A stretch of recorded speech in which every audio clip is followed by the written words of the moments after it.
Hey, salut tout le monde, c'est Alex, bienvenue dans cette nouvelle vidéo. Aujourd'hui on se retrouve dans ce magnifique décor, regardez-moi ça, je suis hyper content de pouvoir vous le présenter.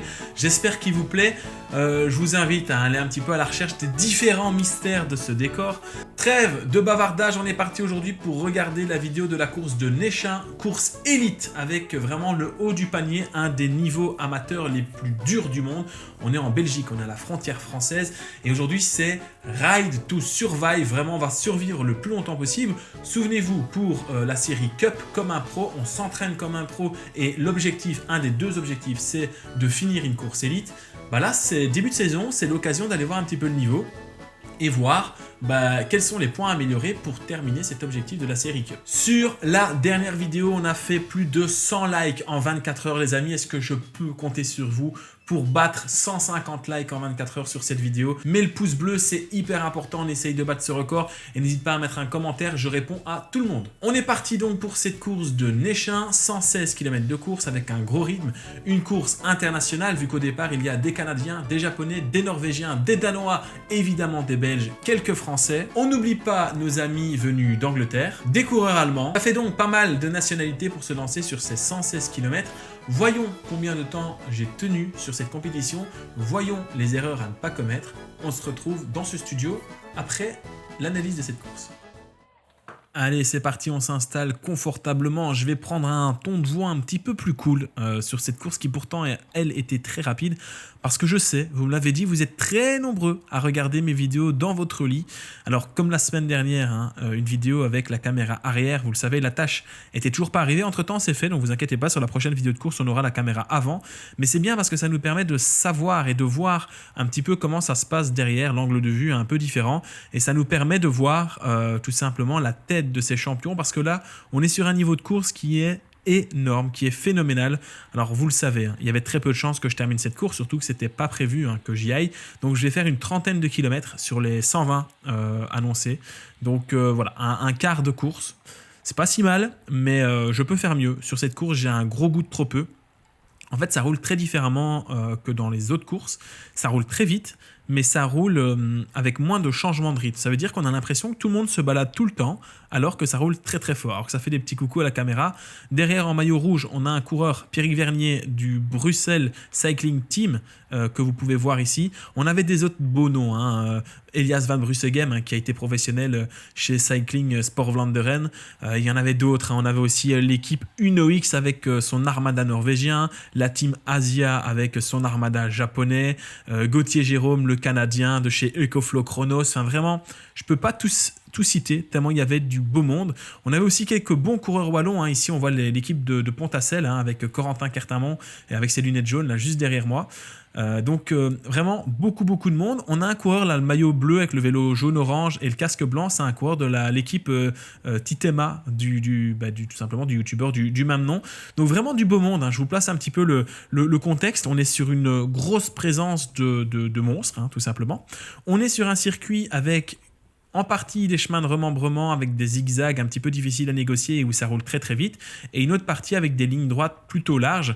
Donc vraiment un circuit qui en vrai me plaît plutôt pas mal. Au départ de cette course aussi, Jonas François de chez Dunkerque Littoral Cycling, cyclisme, pour ceux qui courent en France et qui pourraient le connaître.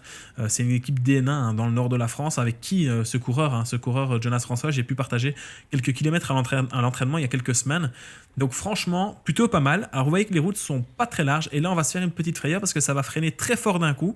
Donc on va passer de 45 km/h à quasiment à l'arrêt. Ça a stressé un petit peu tout le monde.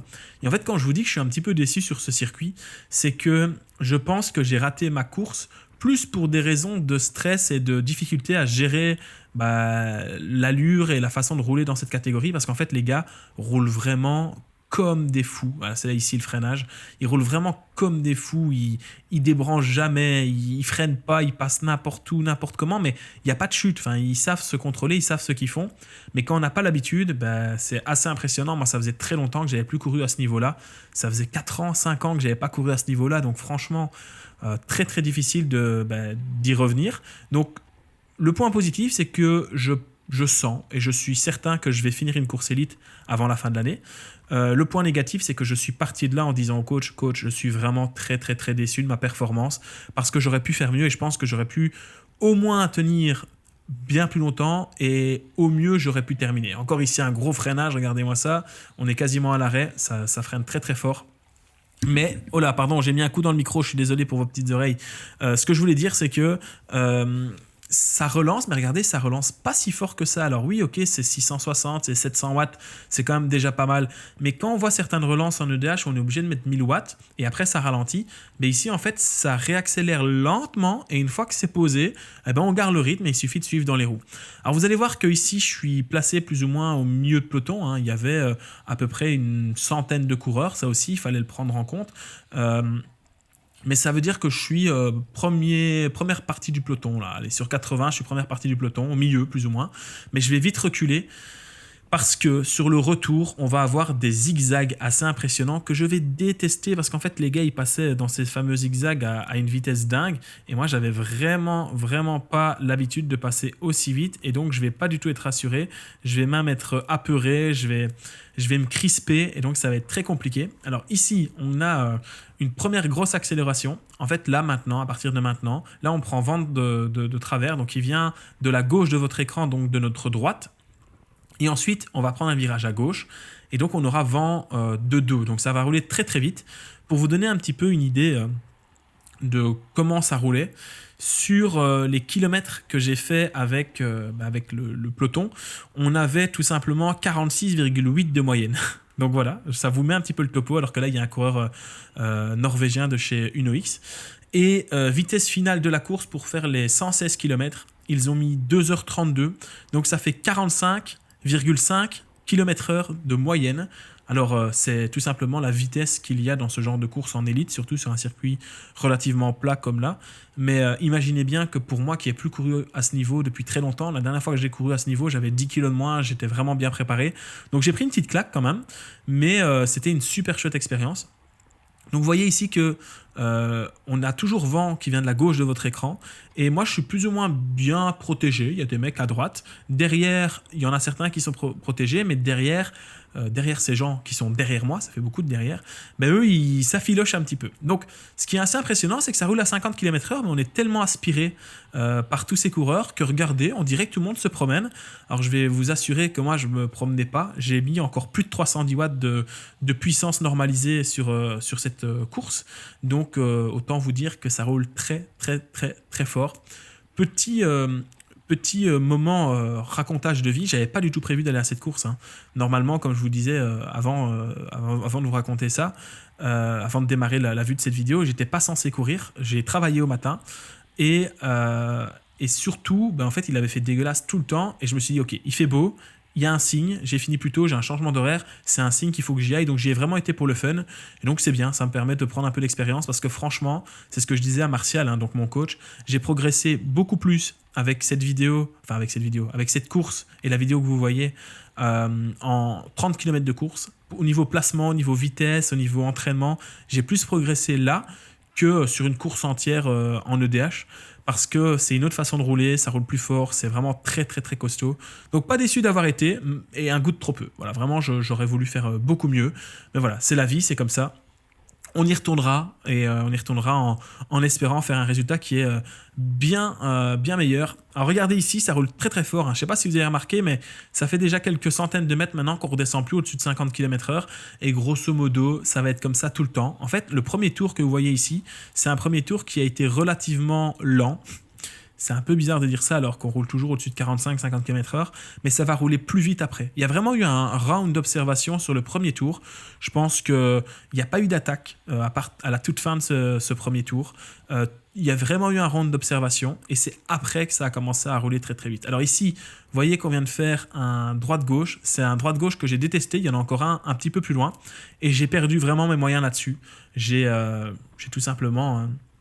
mais lâché l'affaire parce que j'étais pas à l'aise, ça passait très très vite dans ces endroits-là et j'étais pas du tout à l'aise. Et je l'ai payé très très très cher parce que sur ce genre de circuit, une fois que vous perdez 2 mètres sur le mec qui est devant vous, vu que ça roule à 50, 55, 56 km/h, parfois même plus vite, mais quand vous êtes dans la roue très bien calé, ça va. Une fois que vous prenez 2 mètres, vous êtes foutu. Je vous assure que vous êtes foutu. Vous devez mettre 100, 120 watts de plus et quand vous êtes déjà à bloc, c'est quasiment impossible de revenir. Donc voilà, des erreurs qu'il ne faudra plus commettre. D'ailleurs, le coach, Martial, qui regarde les vidéos, il m'a dit, écoute, tu es toujours trop loin de la roue des mecs qui sont devant toi. Et c'est vrai, il faut vraiment que je m'améliore et que je roule au plus près, au contact des coureurs qui sont devant moi. Parce qu'autrement, je fais des efforts inutiles. Hein. Je fais vraiment des efforts qui sont inutiles et c'est un petit peu dangereux. Alors regardez ici, ça accélère très très fort. On a un vent 3/4 d'eau. Hein. C'est un vent qui est propice aux bordures. Et donc derrière, ça filoche. Hein. Ça filoche. Et si ça filoche derrière, je peux vous assurer que devant, ça filochait aussi. Il y a quelques coureurs qui commencent à avoir un petit peu de mal. Et donc l'objectif ici, ça va être de rester placé. Et franchement, à ce moment-là de la course, je me dis, ok Alex, t'es plutôt pas mal. Juste le seul problème auquel tu dois faire face, c'est que ça roule vraiment très vite et que t'es pas assez franc. J'étais pas assez à l'aise. Donc c'est vraiment le gros du problème. À part ça, honnêtement, j'étais plutôt dans un excellent jour. Donc d'ailleurs, on pousse pas 320 watts sur 40 minutes, 45 minutes, 50 minutes quand on n'est pas en forme.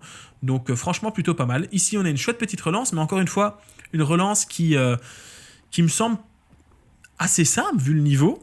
Et c'est surtout après, alors j'ai remarqué aussi quelque chose de très important et je vous en fais part ici, c'est que j'ai remarqué que sur ce genre de course, la fréquence de pédalage des autres coureurs est beaucoup plus faible que la mienne. Donc moi je suis quasiment tout le temps au-dessus de 100 RPM et quand je vois les autres coureurs, en fait ils sont beaucoup plus en puissance, ce qui leur permet d'aller taper un petit peu plus dans les muscles et moins dans le cardio et je pense que c'est ce qui leur permet aussi de tenir un peu plus.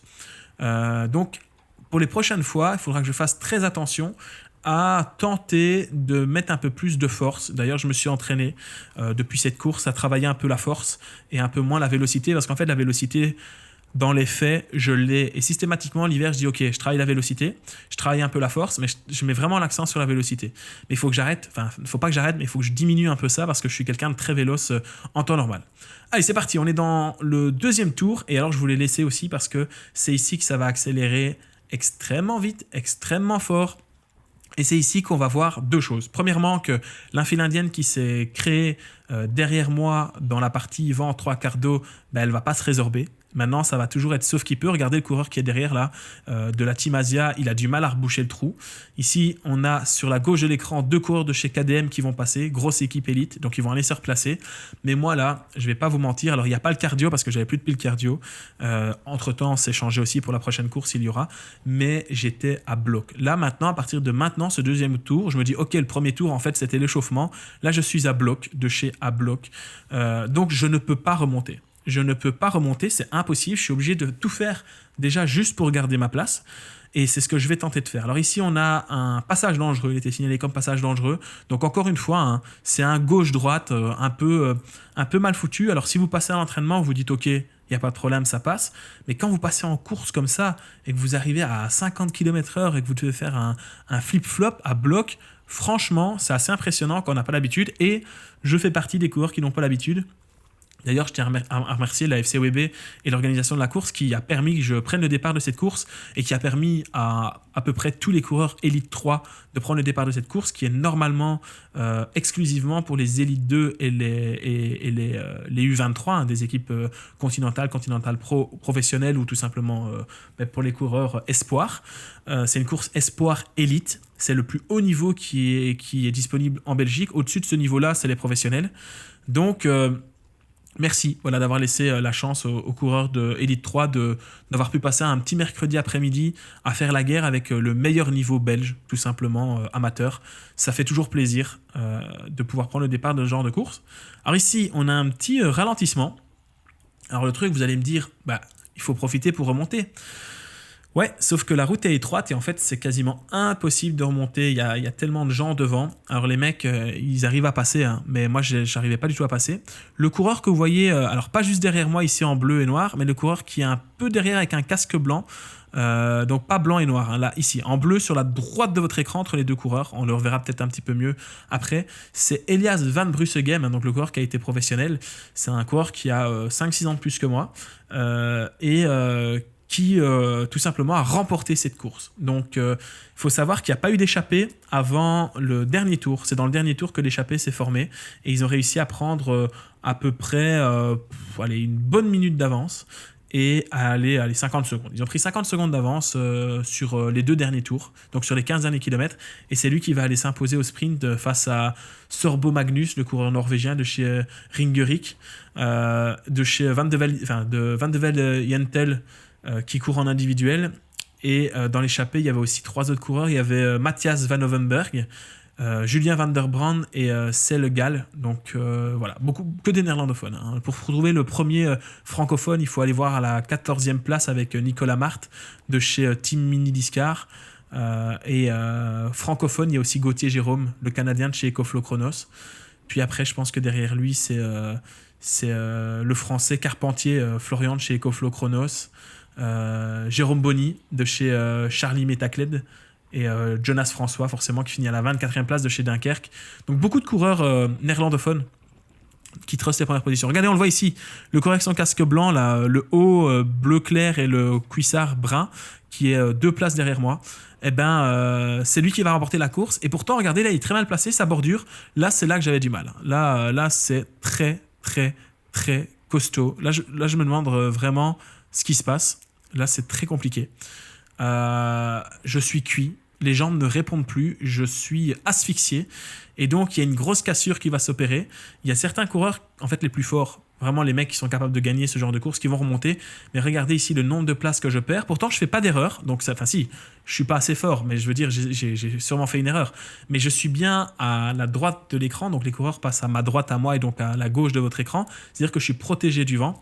Mais c'est tellement dur. Et puis là, encore une fois, regardez, ça va passer comme des avions de chasse. Et en fait, une fois que vous avez perdu le rythme de course, pour réaccrocher, il faut faire un gros effort. Mais quand ça roule, là, on a vent 3/4 face. Ça roule à 47 km/h depuis un petit bout de temps. On n'a jamais débranché. Moi, là, je ne vais pas vous mentir que je suis cuit de chez cuit. Et donc, on va arriver à un moment crucial de la course parce que c'est ici, en fait, que je ne vais pas tarder à sauter. Donc, je vais faire, je crois, 14 km avec le peloton. Et puis après, je vais faire 14 km vraiment en restant à une trentaine de secondes du peloton avec un groupe de lâchers. Et puis à un moment, je vais complètement exploser. Après presque 30 km à bloc, vous imaginez bien que je ne suis pas surhumain, donc j'ai complètement explosé. Donc ici, on prend vent de dos. Et les amis, reboucher un trou vent de dos, quand vous êtes déjà à 50 km/h et les mecs devant, ils roulent à 53, 54, 55 km/h, vous avez l'impression d'être à l'arrêt, les jambes chauffent et vous ne savez rien faire. Donc ici, je vais me retrouver avec un coureur japonais, juste derrière moi, de la Team Asia. Avec ce coureur, franchement, on va faire un bon petit chemin ensemble. Alors, je ne sais pas qui c'est, j'hésite entre 2 coureurs. C'est soit Akita Keisuke de Team Eurasia IRC Tir, soit CCC Kamimura Taiki de chez Waseda Univ. Donc, je ne sais pas lequel c'est. C'est un de ces 2-là, en tout cas. Donc, si vous le reconnaissez, n'hésitez pas à me le dire. Mais tout simplement, c'est les 2 seuls japonais qui sont DNF parce qu'il y a Haruki Komura qui fait 55e et je pense que c'est le seul japonais qui termine. Donc ils étaient 4, il y en a 3 lâchés et il y en a un qui termine. Donc c'est un des 2 que j'ai cité qui est ici. Et donc ici, je m'accroche. Donc ça veut dire qu'il va se passer un phénomène que je ne peux pas vous montrer vu que la caméra ne montre pas l'avant, mais je vais vous le compter oralement. En fait, à ce moment-là, je ne sais plus exactement quand, mais je vais prendre une cassure. Enfin, on va tous prendre une cassure. Et en fait, le peloton va nous lâcher et va nous mettre à peu près une dizaine de secondes. Sauf que, comme vous le voyez, on a beau être lâché, on continue à rouler très, très, très, très vite. Et on va finir par rentrer. Donc on va mettre quasiment un tour pour rentrer et on va rentrer juste dans la partie où le vent est 3/4 face, la partie qu'on vient de quitter en fait. Donc on a fait quasiment un tour juste derrière le peloton et entre 5 et 10 secondes à ne pas savoir rentrer, et on va rentrer dans le petit chemin avant le virage à gauche dans le vent de 3/4 face qui vient de la droite. Et malheureusement, forcément, quand vous rentrez à cet endroit-là, ben vous êtes vraiment dans la ficelle du peloton et donc vous finissez par exploser. Et c'est ce qui va se passer, je vais complètement exploser très très rapidement. Et là, ça va vraiment être fini parce que le peloton va vraiment partir très très très très vite. En fait, il s'est passé quelque chose sur cette course, c'est que on est parti sur une moyenne de 44-45 de moyenne, puis on va monter à presque 48 de moyenne, c'est le moment où j'explose, et puis ça va redescendre petit à petit.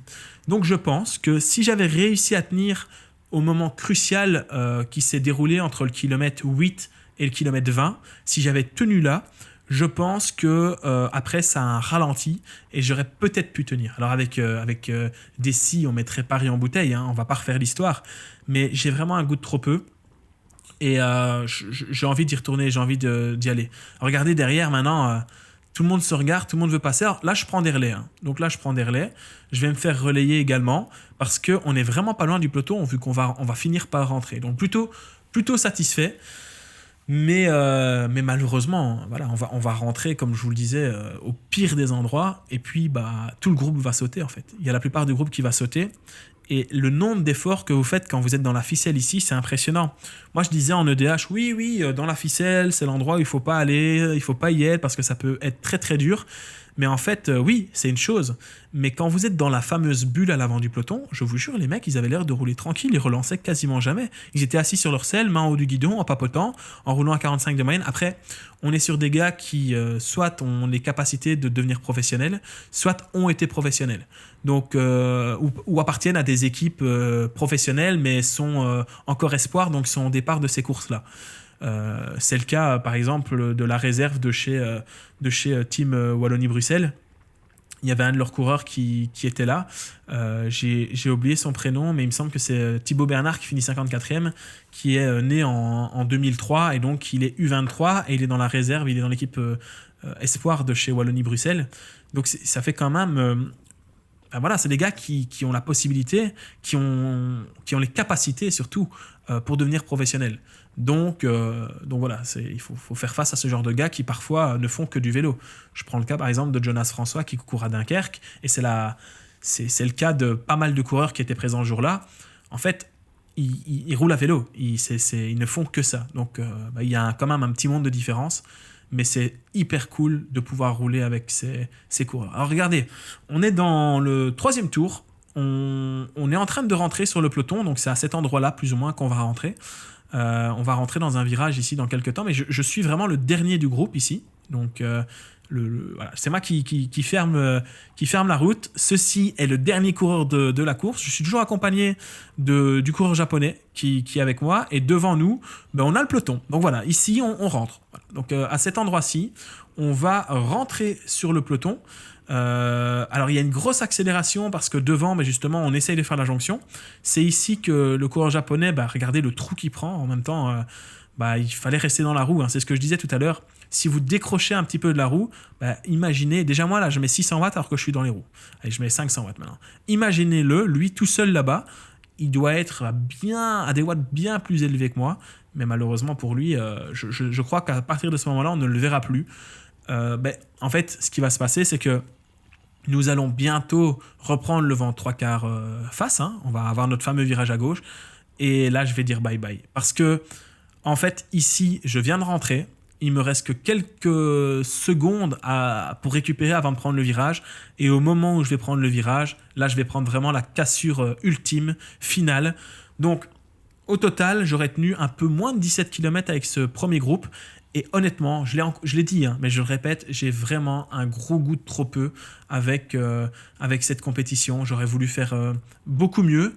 Mais bon, voilà, c'est comme ça, on ne peut pas toujours tout avoir, on ne peut pas tout faire, on peut pas être au top, voilà, c'est comme ça, hein. Si je veux vraiment être au top sur ce genre de course, il faut que je redouble mes efforts à l'entraînement, alors que j'en fais déjà pas mal cette année, je suis très bien suivi. Il faut faire attention à ce qu'on mange, il faut faire attention à la récup, mais quel plaisir de pouvoir goûter au haut niveau sur ce genre de compétition. Allez, on se retrouve un petit peu plus loin. Ben voilà, là, je suis dans la ligne droite juste après. Et là, je suis avec un groupe. On vient de se faire lâcher. Regardez, le rythme est beaucoup, beaucoup moins intense. Alors, ce qui va se passer, c'est que on va quand même encore faire 10 km. Donc, on va finir ce tour et on va encore en faire un. En étant pas si loin que ça du peloton. Mais vraiment, en fait, quand vous êtes à 5 ou 6 dans un groupe, même si vous relayez, souvenez-vous, quand on est passé ici tout à l'heure avec le peloton, ça roulait à quasiment tout le temps au-dessus de 50 km/h. Nous, là, on est en dessous de 40 km/h, donc on ne rentrera plus. Ici, derrière moi, j'ai un coureur qui participe aux courses avec moi aussi en EDH et qui est venu aussi se tester. C'est un coureur de la même équipe que mon ami Florent Bray, qui m'avait aidé, souvenez-vous, sur la course de Calnel dans les bordures. Il m'avait lancé le sprint. C'est l'équipe de Coq Van Eyck. Et voilà, donc il m'a dit, c'est pas aussi simple que le DH. Bah, alors là, non, on est dans un monde un petit peu différent. On est dans une catégorie au-dessus, largement au-dessus. On est même 3 catégories au-dessus ici, tellement ça roule très très fort. Donc, je vais pas tout vous montrer parce que là, globalement, on va continuer à rouler à peu près à 40-45 km/h. Tout simplement, on va continuer à rouler jusqu'au moment où on va nous arrêter. Et on va nous arrêter dans un tour et demi, hein, donc il n'y a plus grand chose à voir. En tout cas, à retenir, les points positifs, c'est que j'ai pris beaucoup de plaisir. Ça m'a permis de faire un bon entraînement avec beaucoup de rythme. Point positif, c'est que je suis convaincu que je peux finir ce genre de course cette année en ayant un petit peu plus d'expérience. Point négatif, un gros goût de trop peu. Vraiment un petit peu déçu parce que j'ai l'impression que j'aurais pu faire mieux. Et puis le point négatif aussi, c'est que c'est jamais drôle de pas finir une course. Donc pour le moment en EDH, on a 100% de réussite. On a fini toutes les courses et on les a toutes finies dans le top 40. Par contre, on a fait 2 courses élites en ce début de saison et on les a pas finies, donc preuve que on n'a pas encore le niveau pour ça. Mais après, il ne tient qu'à moi de travailler plus dur à l'entraînement pour pouvoir finir tout ça et arriver à ce niveau. Ce serait le top du top. En attendant, moi je vous souhaite une bonne soirée en ce mercredi soir. J'espère que toutes les nouveautés de la chaîne vous plaisent et n'oubliez pas de vous abonner, de mettre un commentaire, de mettre un pouce bleu et je vous laisse avec le mois du studio pour débriefer tout ça. Ciao! Merci d'avoir regardé cette vidéo, n'oublie pas de lâcher un gros pouce bleu et de mettre un commentaire pour me donner des conseils, pour me dire ce que tu en as pensé. On se retrouve mercredi prochain pour une nouvelle vidéo. Ciao ciao!